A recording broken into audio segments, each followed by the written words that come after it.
Efa roa taona ny vity trano fitsaboana CSBA eny amin'ny commune Ambatomboravavy ity ao amin'ny fokotanina Ambohimanandray. Kanefa tsy afaka nampiasaina mihitsy noho ny tsy fisian'ny fitaovana ampiasaina hoentina mitsabo ny mponina.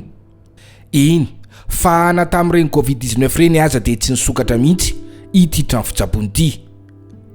Nisy malala-tanana tonga teny amin'ny fokotany ary niresaka tamin'ny filohan'ny fokotany sy ny mponina ka maty fitaovana fitsaboana maro samihafa mba ahafahan'ny CSBA ity sokatra mba hitsaboana ny mponina eny amin'ny fokotany sy manodidina.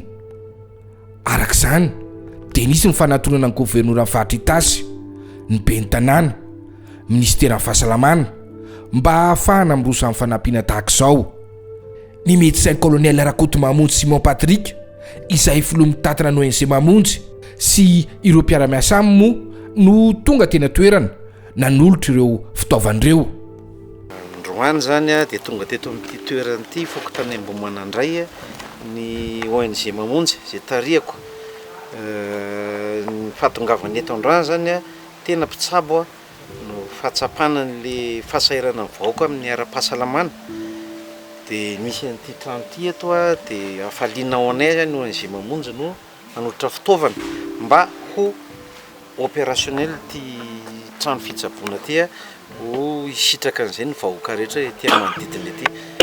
Ary tsy hijanona eto le fiara-miasa sy fanampiana ety zany mbola ho avy ny manetsa be mbola ho avy. Tonga tena toerana ihany koa ny ben'ny tanàna Ambatomboravavy, ny filohan'ny fokotanina Ambatomandray sy ireo filoha fokotany manodidina eny ary ireo mponina mba handray ireo fitaovana maro ireo. Nisy olo tena ny governoran'ny Tasy ny ben'ny tanàna Ambatomboravavy tamin'ny fandraisany fitenenana noho tsy fahatongavany tena toerana noho ny andraikitra nosahaniny. Ka tamin'izany no nilazany ben'ny tanàna fa faly ary makasitraka ny fanomezana azo izy ireo izay nandray izany. Maro moa ny fokotany misitraka ity tobim-pahasalamana ity araka ny nambarany hatrany. Nanambara ihany koa ny ben'ny tanàna fa mbola hisy ny fanamboarana ny lavadrano sy WC izay ataony zareo ihany satria ny tobim-pahasalamana toy izao izy mila rano. Eo ihany koa ny fanamboarana ny tamboho ary ny trano ipetrahan'ny mpitsabo izay anentana ny zanako ny poneny ihany hatramin'ny farmasianina izay hiasana ihany koa.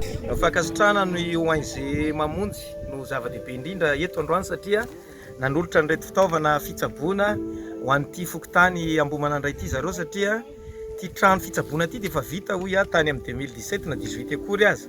Efa taona 5 taona ty aoriana rariny loatra raha hosokavana satria ty hisitraka an'izany ny vahoaka satria ny tanjona dia hoe fitsaboana manakaiky vahoaka. Dia mifankasitrahana feno nataony zareo satria tena fitaovana ary fomba izay entina hitondra fahasalamana ho an'ny vahoaka ny Ambohimanandray. Dia ny firarianay moa dia mba ho salama tsara ny vahoaka ary fankasitrahana ny ONG Mamonjy mba hitohizany fiaraha-miasa dia mba vahoaka salama no eto Ambohimanandray. Tetsakilana naneho fisaorana ny solotenam-poniny ihany koa ny filohan'ny fokotanina Ambohimanandray ary tonga dia nandray an-tanana ny mahakasika ireo fitaovana voazy ireo ary indrindra ny fiambenana ny tobim-pahasalamana mandra-pahavonona ny teti-bola ho an'ny mpiambina izay omen'ny commune aorianany 2 volana. Voalohany indrindra dia misaotra betsaka ny ONG Mamonjy aloha nanolotra an'izao fitaovana maro be izao. Dia amin'ny anaran'ny fokon'olona eto amin'ny fokotanina Ambohimanandray no isaorako azy manokana dia mangataka zany mba fitohizan'ny fiaraha-miasa dia mankasitraka azy tompoko.